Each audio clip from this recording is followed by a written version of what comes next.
Sup, it's Hallie, and welcome back to DDLC Plus. So, I did something a little funny whenever I closed out my session last time. Whenever you exit the game, it takes you back to here, which is actually like this fake desktop area that they use to, I guess this is how they simulate having a desktop on like other platforms, because a lot of people were wondering how this game would work with its meta elements.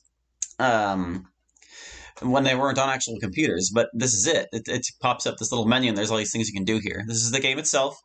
This is where we can access our side stories as we unlock them.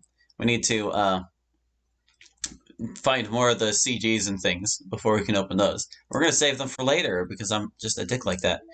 I poked around a little bit in here when I first discovered it, but I figured, oh, maybe I should actually like record it and you can see my live reactions to this new material. I think this is how we're going to... This is probably the file we need to get rid of whenever we're ready to start the game over. This seems to be just like a credits document of sorts. In here, we've got some numbered folders in a backup, and this note that says Insecure Directory. This is a scratch disk. Do not use it to store sensitive or permanent things. If you need access to files from the encrypted file share, copy them to your disposable drive and plug it directly into the thin client. Do not copy them here. Rhea is working on setting up a proxy mail server so we can have proper remote communication without having to worry about the higher-ups. Keep everything offline until then, Paula.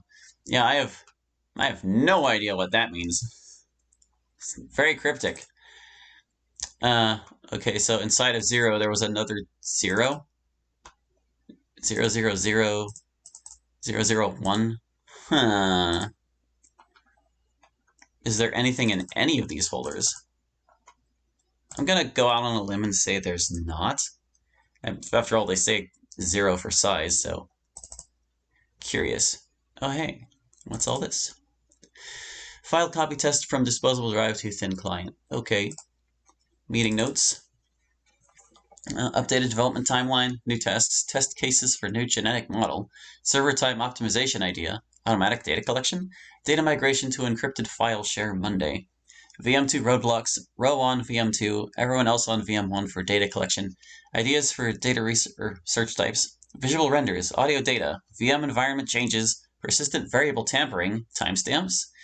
Parsing through patterns. No excessive server time needed.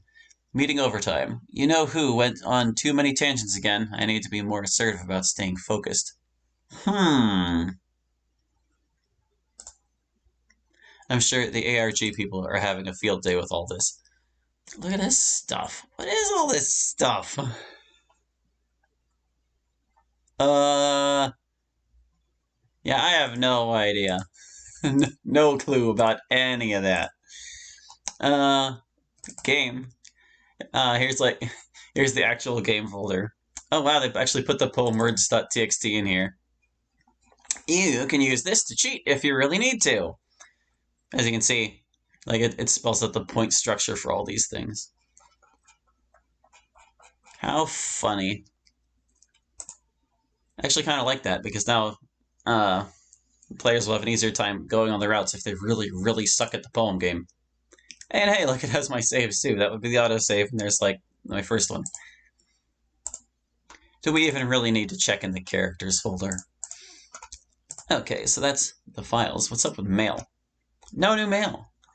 But this creates the possibility that there could be mail. Pictures? Ah. Look at this.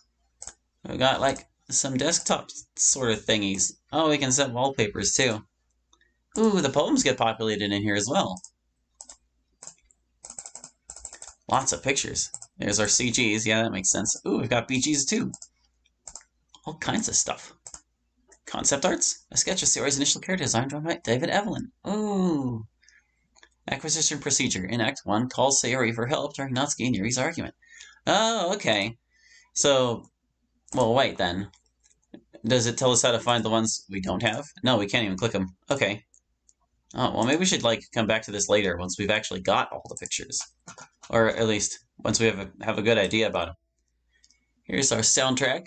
I know there's going to be a lot more than this because they added like some songs and things. Well, we'll worry about We'll worry about all that later. What do they got in settings? Ah, that's kind of what I figured. It's like the options menu, but it's here now instead. Oh, data collected. I guess that's our completion percentage. Well, for now, we're just going to get right back into it, so... yeah, we'll worry about all the meta stuff later. For now, we gotta get rid of the words, the rest of Act 1. So let's just keep right on rolling. Yes, you can use the skip button to see text you've already read. It's already Sunday.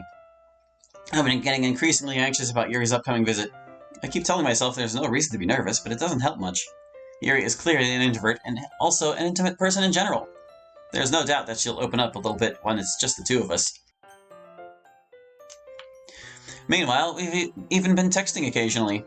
She was extremely apprehensive at first, but it wasn't long before I was already learning more about her. But putting Yuri aside, I haven't heard a thing from Sayori since she left the club earlier the other day. It's not like we text each other all the time or anything, but I've been worried about her in the back of my mind. Between what Sayori said and what Monika said, is it really okay for me to put Sayori's feelings aside when she might need me? I decided to visit Sayori before Yuri comes over. Rather than asking, I simply tell her I'm coming over, much like we've done in the past. Once I reach Sayori's house, I knock on the door before entering it myself. Again, we used to play so often that we've made it a habit of simply entering each other's houses like we were family. The house is quiet. Sayori isn't anywhere on the first floor, so I assume she's up in her room. It's already strange of her not to run down and greet me. I head up to her bedroom, where I finally find her. Sayori? Hi, Allie. I sit down in her room. Sayori forces a smile, but it's easy to tell that she's different. There's a minute of silence between us.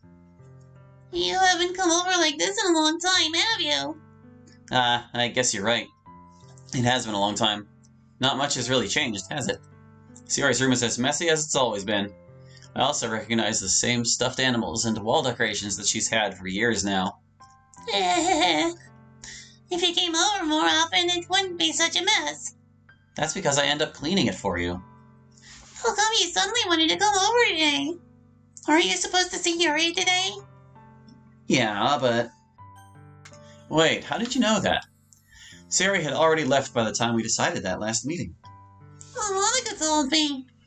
It's only natural for her to keep me informed about the festival preparations, right? That's true. But what about you? Aren't you going to be helping Monika today? Of course. But I'm just helping her online. We didn't plan to meet up or anything. So it's just me and Yuri then. Yep. There's more silence between us. Sayori stares in a random direction. Everything about her behavior is really uncharacteristic. I finally get to the point. I just wanted to see how you were doing. After you left on Friday. When something's wrong, you can't hide it from me. I know you too well. So... Sayori smiles, shaking her head. That's no good, Hallie. Eh? Why can't it just be like it's always been? This is all my fault. If I didn't get so weak and accidentally express my feelings, if I didn't make that stupid mistake, then you wouldn't have been worried about me at all. You wouldn't have come here. You wouldn't have even been thinking about me right now. But this is just my punishment, isn't it? I'm getting punished for being so selfish. I think that's why the world decided to have you come over today. It just wants to torture me. Sayori! I grab Sayori by the shoulders. What on earth are you saying? Are you listening to yourself right now? I know something happened to you. There's no other explanation for you to be like this. So tell me already. Until I know, I won't be able to stop thinking about it. Sayori gives me an empty smile. You really put me in a trap, Allie. But you're wrong. Nothing happened to me. I've always been like this. You're just seeing it for the first time. Seeing what? What are you talking about, Sayori? You're really just going to make me say it, aren't you, Hallie? I guess I have no choice this time. The thing is, I've had really bad depression my whole life. Did you know that?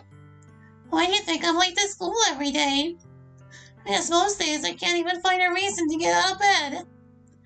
What reason is there to do anything when I fully know how worthless I am? Why go to school? Why eat? Why make friends? Why make other people put their energy and caring to waste by having them spend it on me?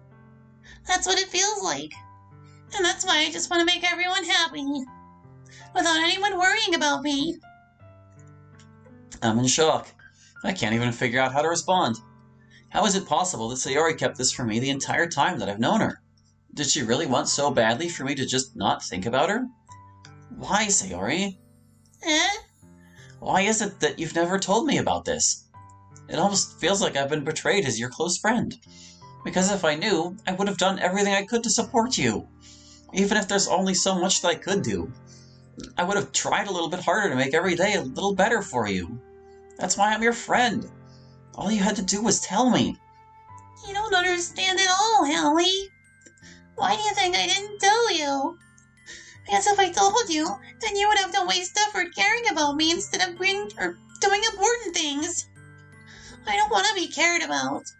It's bittersweet when people try to care about me. It feels nice sometimes, but it also feels like a bad thing sewing against my head. That's why I wanted so badly for you to make friends with everyone else. Helping everyone be happy together is the best thing for me. But then I discovered something else, too. Seeing you make friends and get closer with everyone in the club, it feels like a spear going through my heart. So that's why. That's why I decided the world just wants to torture me. Every path leads to nothing but hurt. You're right that I don't understand. I don't understand your feelings at all, Sayori. But I don't need to understand. Whatever it takes for me to help you stop hurting, that's what I'll do. No, Hallie. There's nothing. Nothing at all. The only thing that could have helped is if everything could be like it always was. But I was selfish. I finally showed you what a horrible person I am. Tears streaked down Sayori's face. I made you join the literature club because I was selfish. And I was punished by my heart hurting in a way that I couldn't understand. And now you came here and I made you hurt too. I'm just weak and selfish. That's all I am. And that's why I'm going to accept these punishments. Because I deserve every last one. Without thinking, I once again grab Sayori's shoulders. This time, I pull her into a tight embrace. Hallie. Sayori, I don't care if you feel selfish. I'm really happy that you convinced me to join this club. Seeing you every day makes it worthwhile enough. If I make friends with everyone else, then that's just a bonus. But please, never underestimate how much I care about you. I wouldn't have it any other way. Hallie. Sayori isn't hugging me back. Despite my arms being wrapped around her, Sayori's arms remain at her sides. She starts sobbing next to my ear. No. Don't do this to me. Please don't do this. Hallie. Sayori barely manages to speak between her sobs. I don't know if I'm doing the right thing, but all I want is for her to know that I care.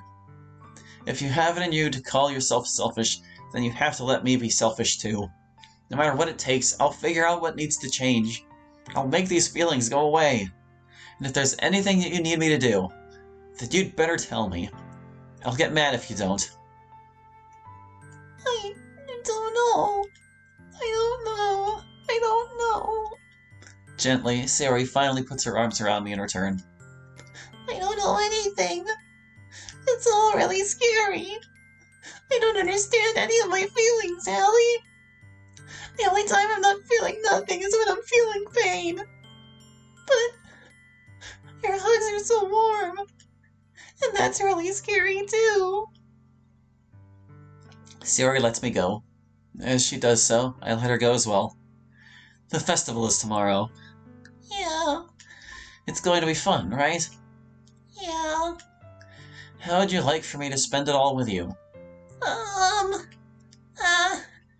It's what I want. I promise. I think that would be nice then. Yeah. Sayori wipes her eyes. If I could spend the whole day here, I would. Of all days, this has to be the one where I have other plans. Maybe I should cancel. No, don't. Please don't.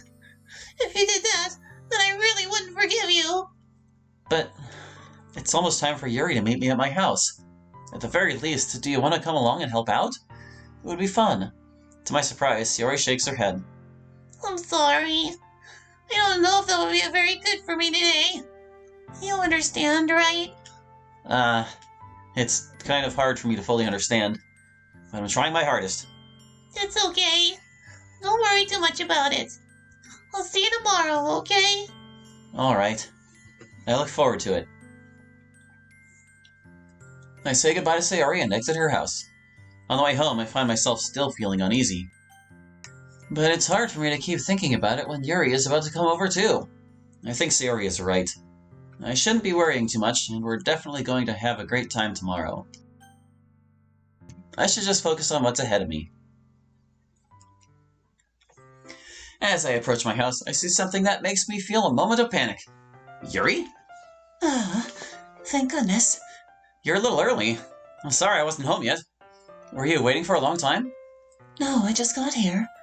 But I started to get really nervous when nobody answered the doorbell. You always could have texted me. If I had known, I would have reassured you and hurried on, or were on my way home. I suppose that's true. I didn't think of that for some reason. It should be common sense to do that, but I decided to ignore it. Anyway, let's go inside. I see you brought a lot of stuff with you. That's right. And did you manage to find everything I asked you to buy as well? Yeah, pretty much. At least, I hope I got everything right. I'm sure it will be fine. I take Yuri to my room. The first thing she does is glance around curiously, which makes me feel anxious. It's so clean.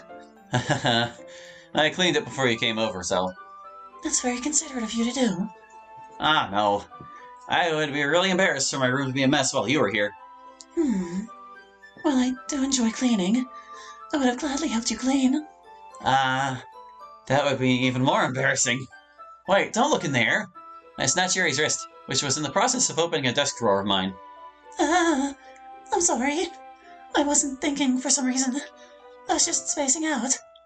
It's fine, it's fine. I let go of Yuri's wrist. She puts both of her hands firmly in her lap, as if making sure she's keeping track of them. So, should we get started? Yes. I have a few things planned that you can help with. Decorations and other atmospheric enhancements.